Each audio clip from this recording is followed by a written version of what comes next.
Bíblia, no livro de Josué, capítulo 24.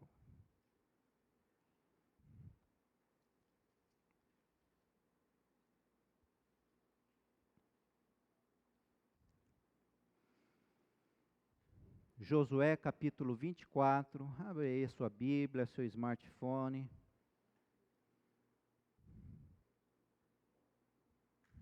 Quero ler o capítulo todo, para que todos nós possamos entender aqui, ficar bem entendido no contexto dessa palavra aqui. Josué capítulo 24. Diz assim a palavra do Senhor: Então Josué reuniu todas as tribos de Israel em Siquém, convocou as autoridades, os líderes, os juízes e os oficiais de Israel, e eles compareceram diante de Deus. Josué disse a todo o povo: Assim diz o Senhor, o Deus de Israel: há muito tempo os seus antepassados, inclusive Terá, pai de Abraão e de Naor, viviam além do Eufrates e prestavam culto a outros deuses. Mas eu tirei seu pai Abraão da terra da além do Eufrates e o conduzi por toda a Canaã e lhe dei muitos descendentes, e dei-lhe Isaque. E a Isaque dei Jacó e Esaú. E Esaú dei os montes de Seir, mas Jacó e seus filhos desceram para o Egito. Então enviei Moisés e Arão e feri os egípcios com pragas, com as quais o castiguei, e depois tirei vocês de lá. E quando tirei os seus antepassados do Egito, vocês vieram para o mar, e os egípcios os perseguiram com carros de guerra e cavaleiros até o Mar Vermelho. Mas os seus antepassados clamaram a mim, e eu coloquei trevas entre vocês e os egípcios. Fiz voltar o mar sobre eles e os encobri. Vocês viram com seus próprios olhos o que eu fiz com os egípcios. E depois disso vocês viram no deserto longo tempo. Vocês viveram no deserto longo tempo. Eu os trouxe para a terra dos amorreus, que viviam a leste do Jordão. Eles lutaram contra vocês, mas eu os entreguei nas suas mãos. E eu os destruí diante de vocês, e vocês se apossaram da terra deles. E quando Balaque, rei de Moabe, filho de Zippor, se preparava para lutar contra Israel, mandou buscar Balaão, filho de Beor, para lançar maldição sobre vocês. Mas eu não quis ouvir Balaão, de modo que ele os abençoou vez após vez, e os livrei das mãos dele. Depois vocês atravessaram o Jordão e chegaram a Jericó, e os chefes de Jericó lutaram contra vocês, assim como os amorreus, os ferezeus, cananeus, os hititas, os girgazeus, os ezeveus, os jebuseus, mas eu os entreguei na mão de vocês. Eu lhes causei pânico para expulsá-los diante de vocês, como fiz aos 2 reis amorreus. Não foi a espada e o arco que lhes deram a vitória? Foi assim que lhe dei uma terra que vocês não cultivaram, e cidades que vocês não construíram. Nelas vocês moram, e comem de vinhas e olivais que não plantaram. Agora temam o Senhor e sirvam-no com integridade e fidelidade. Joguem fora os deuses que os seus antepassados adoraram além do Eufrates e no Egito, e sirvam ao Senhor. Se, porém, não lhe agrada servir ao Senhor, escolha hoje a quem irão servir, se aos deuses que os seus antepassados serviram além do Eufrates, ou aos deuses dos amorreus, em cuja terra vocês estão vivendo. Mas eu e a minha família serviremos ao Senhor. Então o povo respondeu: longe de nós abandonar o Senhor para servir outros deuses. Foi o próprio Senhor, o nosso Deus, que nos tirou a nós e aos nossos pais do Egito, daquela terra de escravidão, e realizou aquelas grandes maravilhas diante dos nossos olhos. Ele nos protegeu no caminho e entre as nações pelas quais passamos. Além disso, o Senhor expulsou de diante de nós todas as nações, inclusive os amorreus, que viviam nesta terra. Nós também serviremos ao Senhor, porque Ele é o nosso Deus. E Josué disse ao povo: vocês não têm condições de servir ao Senhor. Ele é Deus santo, Ele é Deus zeloso, Ele não perdoará a rebelião e o pecado de vocês. Se abandonarem o Senhor e servirem a deuses estrangeiros, Ele se voltará contra vocês e os castigará. Mas mesmo depois de ter sido bondoso com vocês, Ele os exterminará. E o povo, porém, respondeu a Josué: de maneira nenhuma nós serviremos ao Senhor. Disse então Josué: vocês são testemunhas contra vocês mesmos de que escolheram servir ao Senhor. Somos, responderam eles. E disse Josué: agora então jogam fora os deuses estrangeiros que estão com vocês e voltem-se de coração para o Senhor, o Deus de Israel. E o povo disse a Josué: serviremos ao Senhor nosso Deus e lhe obedeceremos. E naquele dia Josué firmou um acordo com o povo em Siquém e lhe deu decretos e leis. E Josué registrou essas coisas no livro da lei de Deus, e depois ergueu uma grande pedra ali, sobre a grande árvore, perto do santuário do Senhor. Então disse ele a todo o povo: vejam esta pedra, ela será uma testemunha contra nós, pois ouviu todas as palavras que o Senhor nos disse.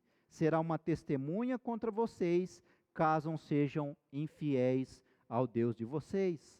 E depois disso, Josué despediu o povo e cada um foi para a sua propriedade. Passado algum tempo, Josué, filho de Num, servo do Senhor, morreu. Tinha 110 anos de idade. E o sepultaram na terra que recebeu por herança em Timnat-Sera, nos montes de Efraim, ao norte do monte Gaás. Israel serviu ao Senhor durante toda a vida de Josué e dos líderes que sobreviveram depois dele e que sabiam de tudo o que o Senhor fizera em favor de Israel. Amém? Ore comigo mais uma vez. Baixe sua cabeça, feche seus olhos, coloque seu pensamento em Deus. Pai, estamos diante da tua poderosa palavra. Ó Deus, nós inclinamos o nosso coração com fé diante dessa palavra. Abre, Senhor, o nosso entendimento, ajuda-nos a compreender os teus ensinamentos. Ó Deus, a tua palavra, ela é lâmpada para os nossos pés, ela é luz para os nossos caminhos. Ó Deus, nos ajude, derrama a tua graça sobre nós. Deus, que nada tire a nossa concentração da tua palavra. Ah, Deus, todo o coração duvidoso, incrédulo, ó Senhor, ó Deus, ó Senhor, tira tudo isso.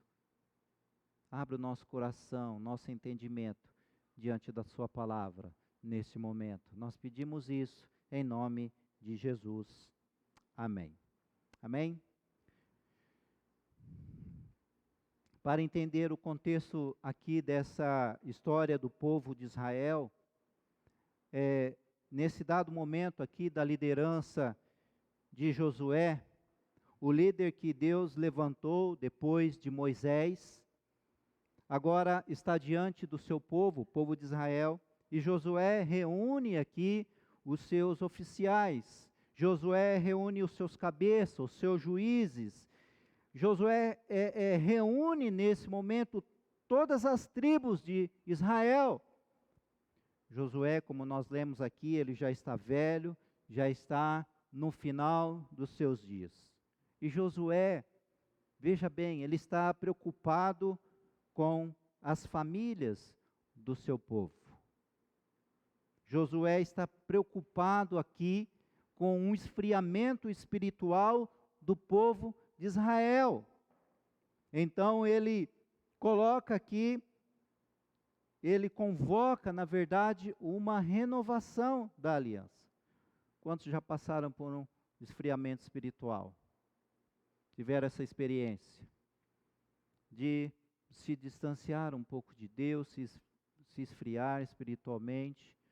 Não é um caminho difícil de percorrer, mas graças a Deus que nosso Deus, Ele sempre nos aponta a segunda chance, o caminho de volta, e talvez você tenha passado por essa experiência de esfriamento espiritual. E Josué está preocupado com as famílias que estavam ali, aquele povo de Israel estava passando por isso. E ele então convoca uma renovação ali da aliança.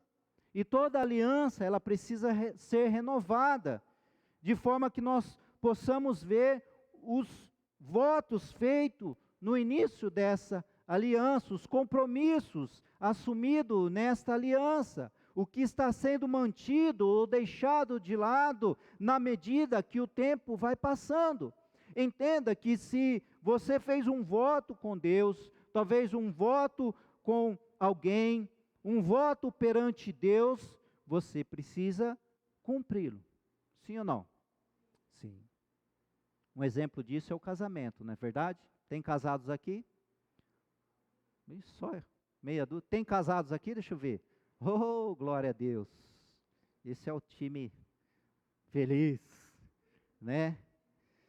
Quantos querem casar? Não senti muita. Quantos querem casar aqui? Ter uma família futuramente? Amém. Amém. Deus já preparou, né? A varoa, o varão. Deus já preparou. Vai chegar o tempo. E você que está sem a pessoa tão esperada, amada, fique firme, vai aparecer. Deus vai colocar no seu caminho. Amém? Você vai viver essa vida, essa aventura de casado.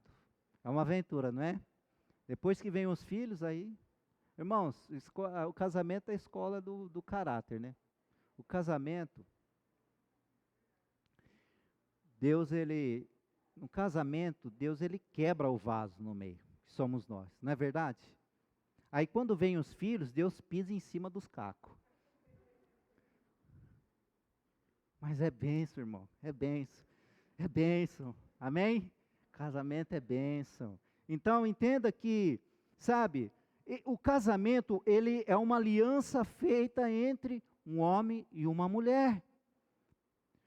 Votos, compromissos firmados perante Deus. Você deve ter passado por isso e vai passar perante Deus e perante as testemunhas, ou as testemunhas que estarão ali, junto, vendo a sua vitória, casando. Para quê? Para cumprir o propósito de Deus. O casamento é algo de Deus, é uma aliança, é um compromisso firmado perante Deus, perante os homens, para uma vida a dois, cumprir o propósito de Deus para a família. Então entenda aqui que o casamento é uma aliança espiritual. O casamento é uma aliança espiritual poderosa para a proteção da família. Amém? Por isso que o casamento é o principal campo de batalha, onde sempre ocorrerão as maiores derrotas ou as maiores vitórias de uma pessoa, de uma família, de uma sociedade. Sabe, segundo João Batista, ele foi o maior de todos os homens. Você vai ver lá em Lucas capítulo 7, 28. João Batista foi um grande reformador, e apesar de não ter feito nenhum milagre, ele abalou os fundamentos da terra, removendo os montes e os montes da família, preenchendo os vales, distorcendo o que estava torcido na sua geração. E não foi apenas uma transformação social, mas uma transfundação de valores essenciais, uma profunda reforma moral. Esse foi o ministério de João Batista. Não era somente a forma como a sociedade estava vivendo, que precisava ser transformada, mudada, mas eram os fundamentos que precisavam ser renovados, mudados. era algo mais profundo. Era algo mais profundo. E com essa mensagem, João Batista, ele aplainou os caminhos daquele que faria milagres, Jesus, e que salvaria o mundo dos seus pecados. Mas olha, pais prodígios se convertendo aos seus filhos, e filhos prodígios se convertendo aos pais. Essa era a mensagem do profeta Malaquias, ali dizendo a respeito de Elias. E eles iam se confessando publicamente seus pecados, com a mensagem de João Batista, se batizando no Jordão. E aí ia tirando todo o espírito de orfandade que estava sobre aquela terra. Entenda, quando o espírito de orfandade é vencido, o filho ele revela ao pai. E o que produz essa brecha existencial entre pais e filhos é a destruição do casamento, dessa aliança. Você entende isso que eu estou falando? Você entende? Ele desfigura a família. E João Batista teve esse discernimento aqui para a sua geração.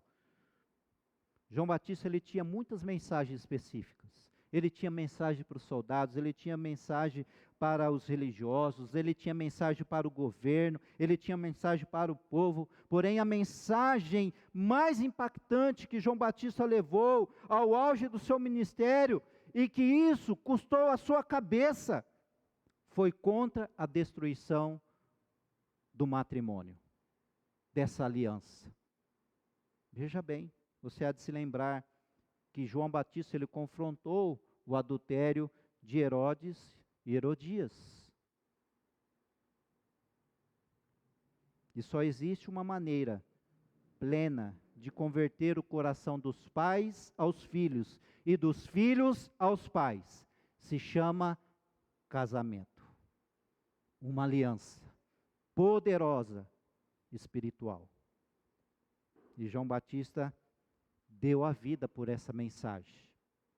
Deu a vida por essa mensagem. Então você precisa entender que o mundo espiritual, ele caminha para uma plenitude. Na verdade, é o auge da vida cristã, que pode ser resumida em um casamento. Veja, as bodas do Cordeiro, a volta de Jesus. Você consegue entender esse alinhamento? João usa uma linguagem comum. Ele foi o primeiro profeta a reconhecer Jesus como noivo. Então, por isso que o casamento é o princípio que melhor descreve como será o nosso relacionamento com Deus na eternidade. A última mensagem de Jesus foi um convite para o seu casamento.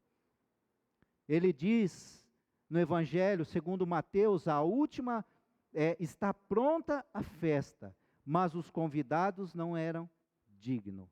E depois para as encruzilhadas dos caminhos e convidai para as bodas a quantos encontrardes. Você entende essa mensagem? O casamento, meu irmão, minha irmã, meu amigo, é a arma santa, poderosa vocação para a preservação da humanidade. Veja que aliança poderosa. Você entende então por que tanto querem banalizar o casamento? Sabe? A agenda do diabo é destruir a família. Essa é a agenda dele. Por isso, pai e mãe, filhos, casados, não negocie os valores do reino de Deus. Não negocie. Permaneça firme nessa aliança. E se precisar renovar, renove. Renove nessa poderosa aliança em Deus. Irmãos, ser um seguidor de Jesus tem seu preço, viu? Tem o seu preço.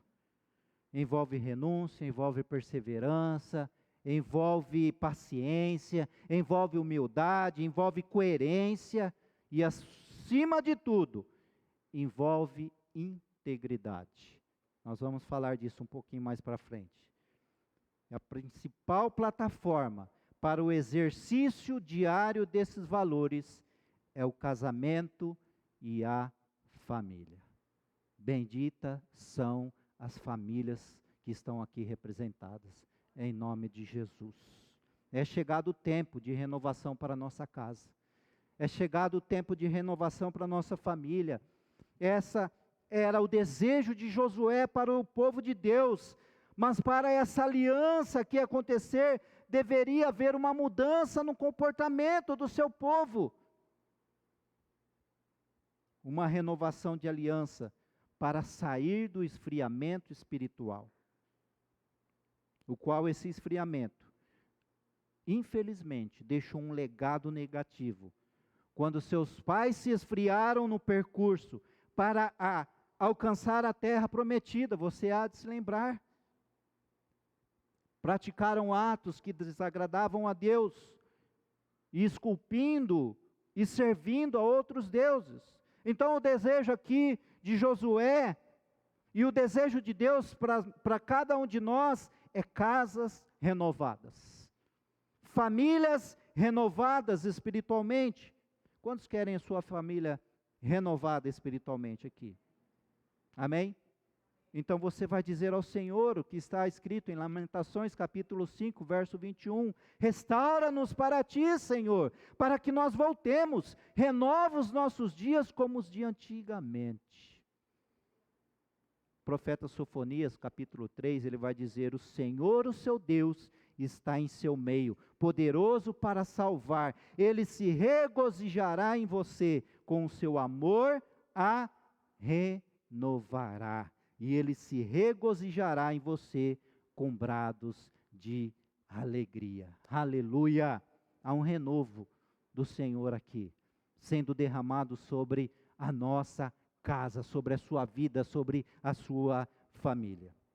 Então, para um tempo de renovo espiritualmente falando, Josué pediu algumas atitudes da família ali, daquele povo, do povo de Deus, algumas delas, e uma delas é manter um coração temente a Deus. Algumas atitudes para a renovação da minha casa, da minha família, é manter sempre um coração temente a Deus. E temer a Deus é sentir um respeito profundo, uma devoção total a Ele. Você entende isso? Provérbios diz isso, que o temor do Senhor é o princípio da sabedoria.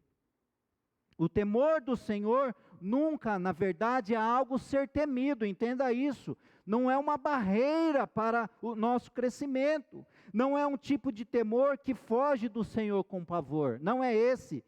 Não é um temor que se esconde, que se afasta, como se Deus fosse o nosso problema. Irmãos, Deus não é o nosso problema. Jesus Cristo é um abrigo para as pessoas. E você precisa encontrar isso. Então você precisa entregar a sua vida para Jesus. Entregue a sua vida ainda hoje para Jesus. Entregue.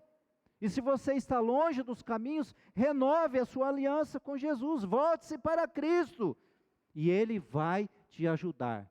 Ele não vai te expulsar, Ele vai te ajudar. Jesus não é um problema. Jesus, Ele é a solução para as nossas vidas. Entenda isso. O amor dele nos atrai. O amor de Deus nos atrai. O amor de Jesus, ele não nos condena. Na verdade, ele nos liberta. E nos assegura que nada nos separará do amor dele. Olha que promessa. Nada vai nos distanciar, nada. Deus ele vem ao nosso encontro. Você não precisa ficar com medo. Romanos 8 diz: pois estou convencido de que nem morte, nem vida, nem anjos, nem demônio, nem o presente, nem o futuro, nem quaisquer poderes, nem altura, nem profundidade, nem qualquer outra coisa na criação, aleluia, será capaz de nos separar do amor de Deus que está em Cristo Jesus, o nosso Salvador, o nosso Senhor. Aleluia. Você recebe essa palavra, meu irmão, no seu coração? Você crê? Você crê? Fala, eu creio, eu quero temer ao Senhor. Então o temor de Deus, na verdade, é total abertura para fazer a vontade dEle. É arrependimento, é afastamento do mal. Isso se traduz em obediência. E a prática da palavra de Deus. Eclesiastes 12 vai dizer, agora já se ouviu tudo, aqui está a conclusão. Agora já se ouviu tudo, está dizendo. E há uma conclusão de que se ouviu tudo. Tema a Deus e guarde os seus mandamentos, pois isso é o essencial para o homem. Deus é essencial, não é opcional. Entenda isso. Deus é essencial, não é uma opção, jamais será. Você concorda comigo que sem Jesus não dá para viver? Sem Deus na nossa vida não dá para viver. Pode até tentar viver, mas uma vida feliz, completa, na plenitude, com uma família, com uma bênção do Senhor, é com Deus. Então, se você não temer a Deus, se você não tem prazer nos mandamentos, o seu coração provavelmente vai se inclinar para o mal. Não tem como ficar longe de Deus e ser abençoado. Assim como não há como você estar com Deus no seu coração e deixar de receber as bênçãos, não. Onde Deus está, onde a presença de Deus está, há bênção, há milagres. Você entende isso?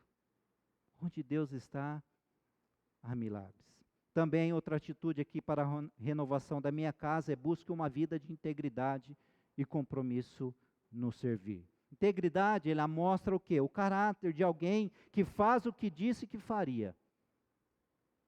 O modo que nós vivemos demonstra a força do nosso compromisso de servir a Deus. É simples assim.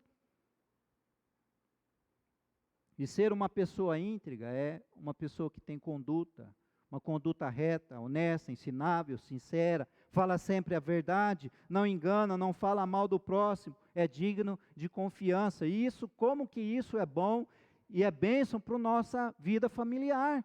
Você viver nesse modo, nessa integridade.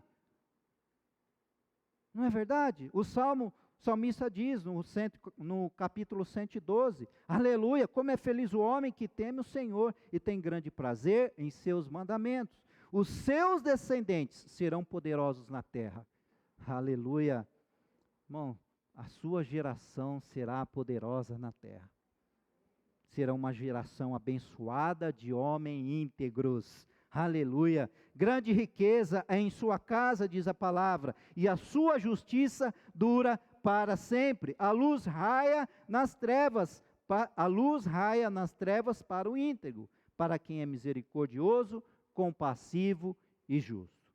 Esse salmo, ele nos dá uma motivação para cada um de nós buscarmos uma vida de integridade, uma vida de compromisso com Deus, porque servir a Deus, irmãos, é coisa séria, sim ou não? Servir a Deus é coisa séria.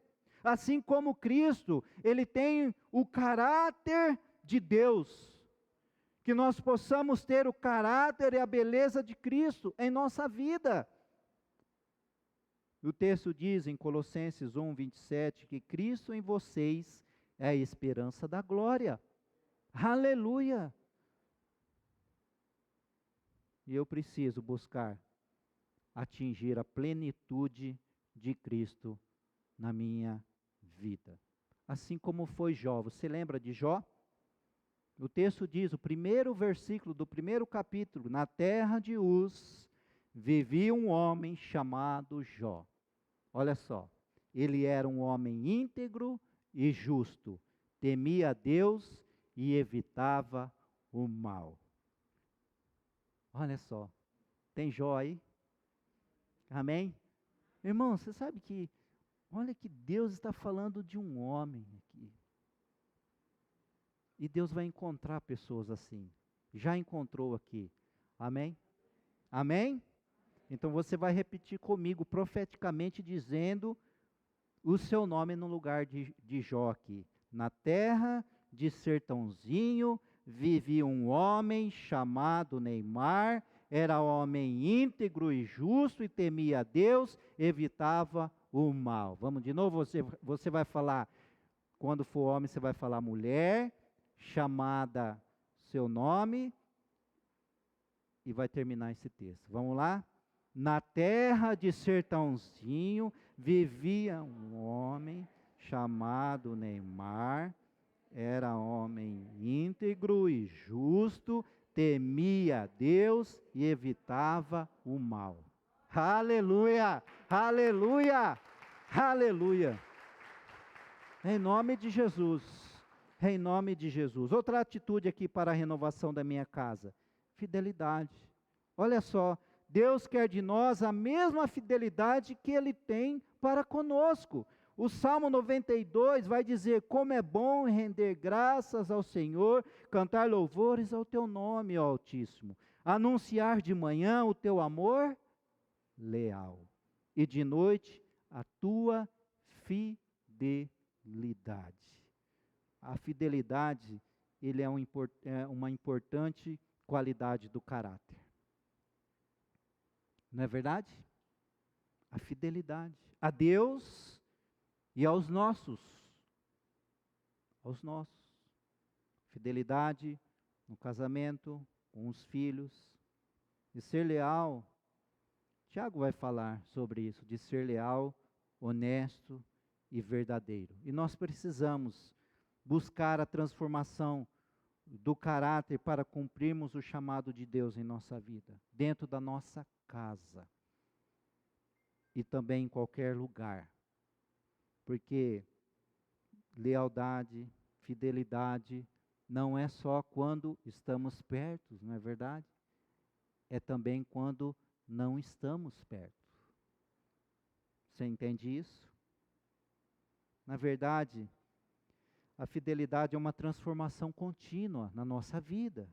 Começa na cruz, mas se estende por toda a nossa vida. Veja como Deus está focado aqui em transformar você na imagem do seu Filho, no caráter de Cristo. Então, quando você ficar preso em qualquer área, em respeito à fidelidade, que compromete a sua fidelidade com Deus, lembre-se da cruz. O caminho para dentro é o caminho para frente. O caminho para dentro é o caminho para frente. Jesus declarou: está consumado. Ele disse assim, ó: o poder transformador está dentro de você. Está dentro de você.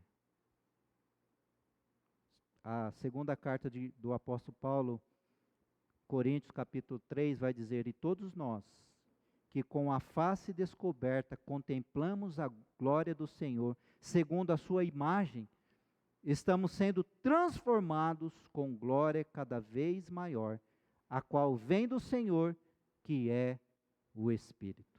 Sabe, irmãos, a fidelidade de Deus, ele é o tema central da Bíblia. Pois tudo o que Ele prometeu, Ele cumpriu. Tudo. E Ele requer isso de cada um de nós também. Sabe?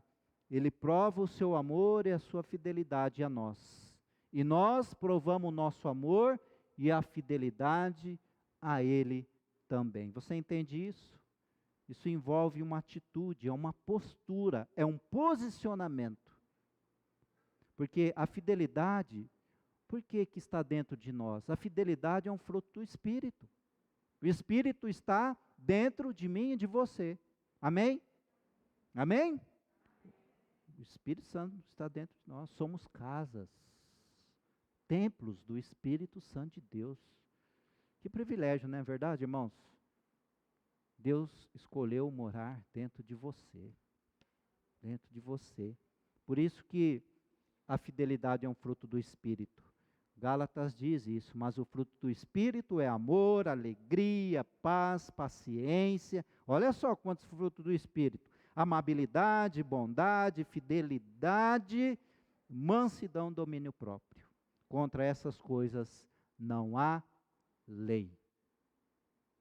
Então que o amor e a fidelidade jamais possa abandonar você, como diz Provérbios, que o amor e a fidelidade jamais o abandone. Prenda-os ao redor do seu pescoço, escreva-os na tábua do seu coração. Aleluia! Outra atitude aqui para a renovação da minha casa é abandonar tudo aquilo que toma o lugar de Deus na nossa vida.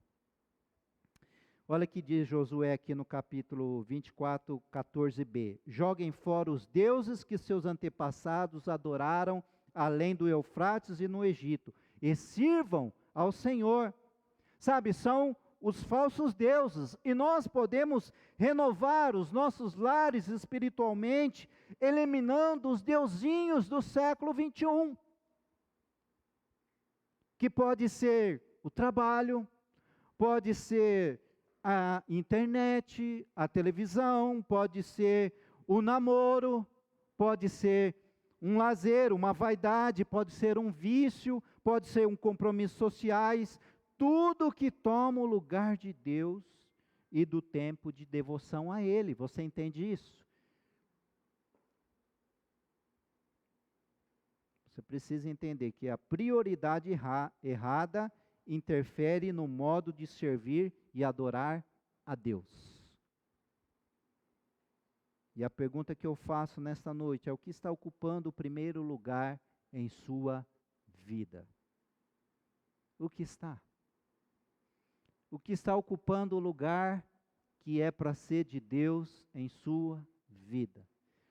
Irmãos, eu já cansei de ver pessoas na minha trajetória cristã que eram servos de Deus, servos do Senhor, estavam sempre envolvidas com as coisas de Deus, alguns em alguns ministérios, participavam de tudo, de tudo. E essa coisa, né? Quando nós estamos envolvidos com as coisas de Deus, nós estamos mais próximos de Deus, as coisas, elas com certeza, nós somos abençoados. Às vezes, quantas vezes eu vi um jovem, pastor, ou mesmo na época que eu ainda não era pastor, mas vinha se abrir: eu preciso encontrar uma pessoa, eu preciso de uma namorada, ou de um namorado. Vamos orar, vamos lá, vamos buscar Deus, Deus vai preparar.